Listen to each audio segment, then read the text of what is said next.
铁子们呐，欢迎来到军迷造梗局，我是你们的老北比梗局。今天是咱军迷不能不知道的100个梗系列第一集，咱们不整那虚头巴脑的，直接开唠咱军迷圈里那个传了半辈子的谢尔曼坦克的顶级大黑梗，一打就着，没打必着。咱得给这二战主力翻案，看看他到底是纸糊的还是被咱给黑惨了。现在的影视作品还有一些回忆录，把谢尔曼黑的那叫一个稀碎。一说他火力不行，二说他一打就着，整个一死亡陷阱。这锅背的有多沉，连历史学家马克思·黑斯廷斯都说他是盟军最大的失败，装甲和火力完全白给。阿登战役那会儿，全世界报纸头条都在吵谢尔曼坦克丑闻，军事专家甚至直白地说，咱这坦克根本不如黑豹和虎式。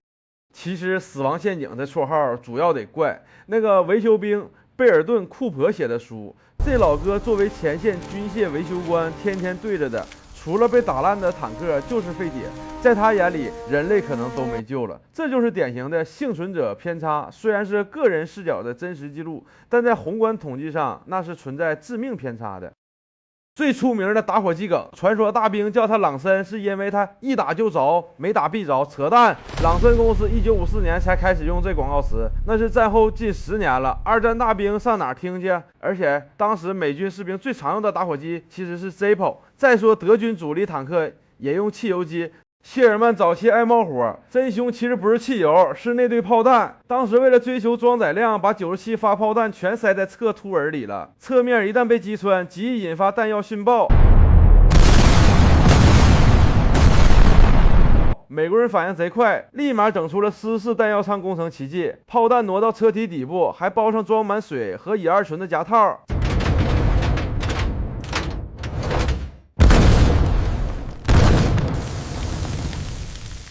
这一整起火率咔嚓一下从80%漏降到了15%，这安全性直接远超同期的德国和苏联坦克。别再说它是死亡陷阱了，这货简直是生存堡垒。谢尔曼装甲兵伤亡率只有13.7%，比步兵的87%安全多了。平均每辆被击毁的谢尔曼只造成1人阵亡。关键在于它配备了弹簧辅助舱门，逃生率全二战最高，只要不瞬间殉爆，成员几乎都能生还。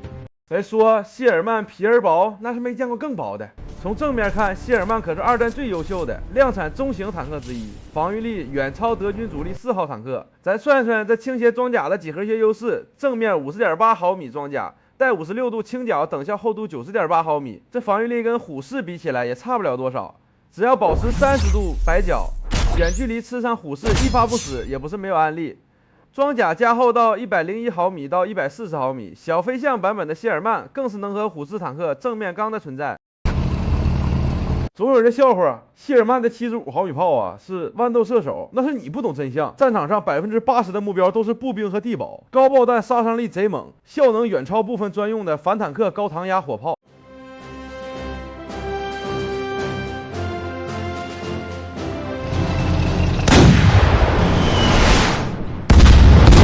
当然，火力也在进化。英军的萤火虫换了17胖炮，能从1000米外击穿230毫米装甲；美军自家的76毫米炮，穿透力比苏联85炮还猛，足以在交战距离内正面击穿大猫。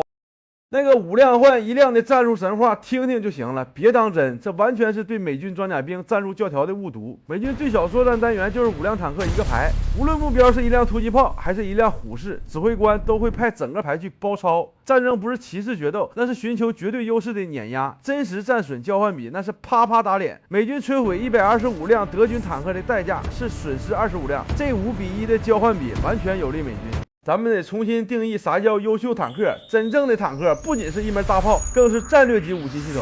谢尔曼的设计严格服从跨洋战略机动性，它的重量和宽度正好能适应起重机、货舱和桥梁。1000多公里无大修寿命，零件通用，好修的不得了。反观德国那些工程灾难，黑豹坦克传动齿轮寿命才150公里，还有那坑爹的交错式负重轮，一动就卡死，维修简直是后勤噩梦。苏联整了4000多辆谢尔曼全给精锐近卫坦克军了，苏联大兵贼稀罕他，说他宽敞舒适，通讯先进，简直是近卫军的最爱。谢尔曼从来不是为了决斗生的，他是为胜利生的工业杰作。近5万辆的产量，保证了每一场胜利。记住喽，铁子们，最大的坦克不一定最优秀，赢下战争的坦克才是真英雄。好了，这一期军民造梗局就唠到这儿，觉得梗局讲的够劲儿，就点个关注，下集咱接着开唠，散会。